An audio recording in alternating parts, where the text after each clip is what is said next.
Alrighty, in the first example, we're going to be looking at how to find finite limits. So problem number one, let's say we were to find the limit as h approaches 0 of e to the negative 2 minus h minus e to the negative 2 divided by h.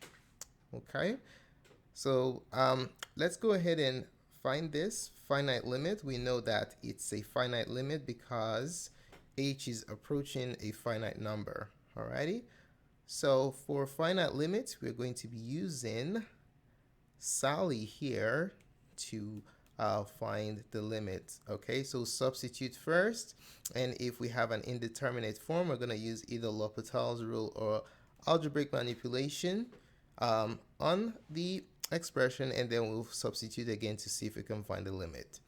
Alrighty, so let's go ahead and carry out the first step, which is to substitute the S step in Sally. So if we want to find the limit as h approaches 0 of e to the negative 2 minus h minus e to the negative 2 over h, we're just going to substitute 0 into all the h's.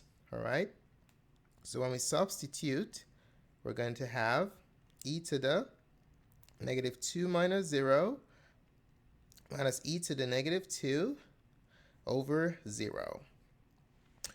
Alright, you don't want to be in a haste to classify your expression as being undefined. You want to simplify it completely first to see if you have an indeterminate form. Okay, so if you simplify this, we have e to the negative 2 minus e to the negative 2 over 0.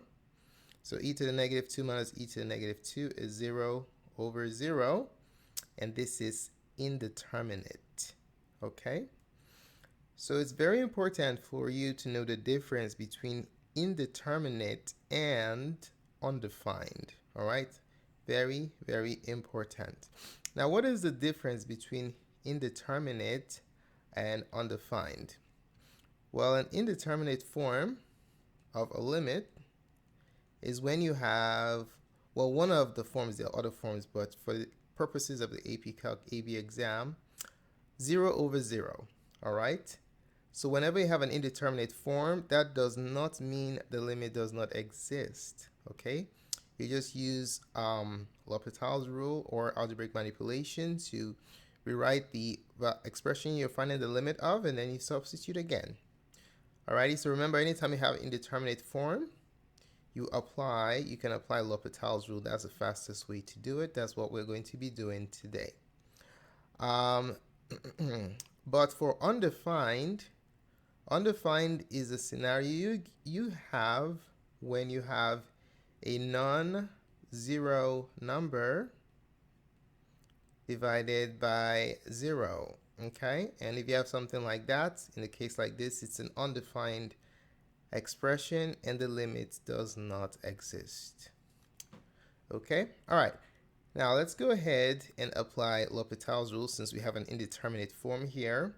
Before we do that, let's take a look at what L'Hopital's rule is. Okay, so if you're finding the limit as x approaches a of a function, actually the quotient of two functions, L'Hopital's rule says that this limit is exactly the same as the limit as x approaches a of the derivative of the numerator divided by the derivative of the denominator. And guess what? You can apply L'Hopital's rule multiple times. So sometimes when you differentiate the numerator and the denominator and you substitute, you have an indeterminate form again, and in that case you just differentiate again.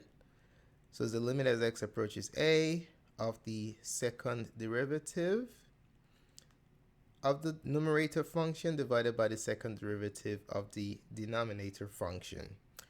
Alrighty, so let's go ahead and apply L'Hopital's rule here.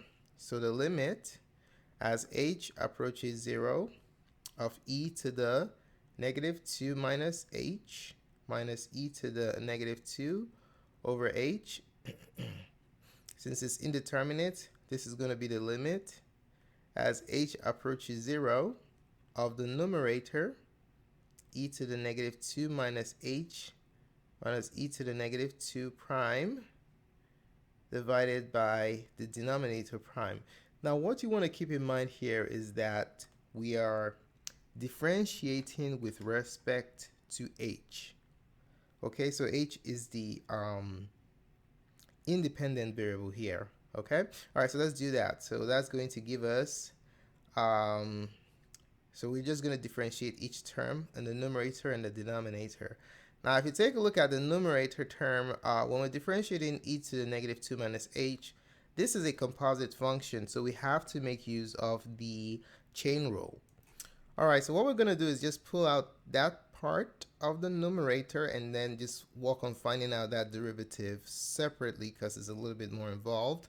So e to the negative 2 minus h prime is a composite function. Let's decompose it and apply the chain rule. So the outer function, let's call that f, is e to the x, and then the inner function, let's call that g.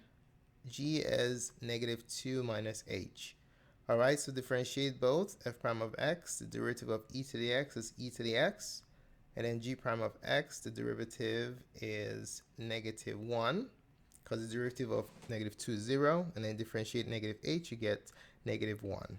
Okay, applying the chain rule, we have the derivative of the outer evaluated at the inner, so plug in the inner, times the derivative of the inner. Alrighty, so the derivative of this part of the numerator is basically e raised to the negative 2 minus h times the derivative of the inner, which is negative 1, and that simplifies into negative e to the negative 2 minus h.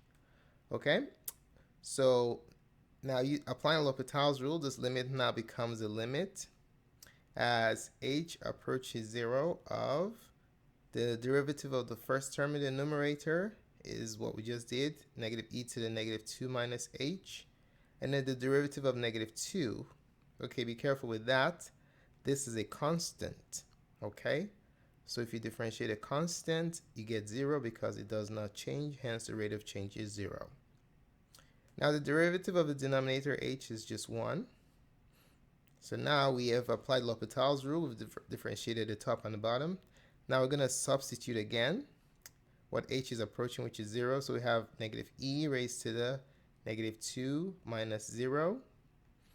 And if we simplify that, we'll get, what do we get? It becomes negative e raised to the negative 2.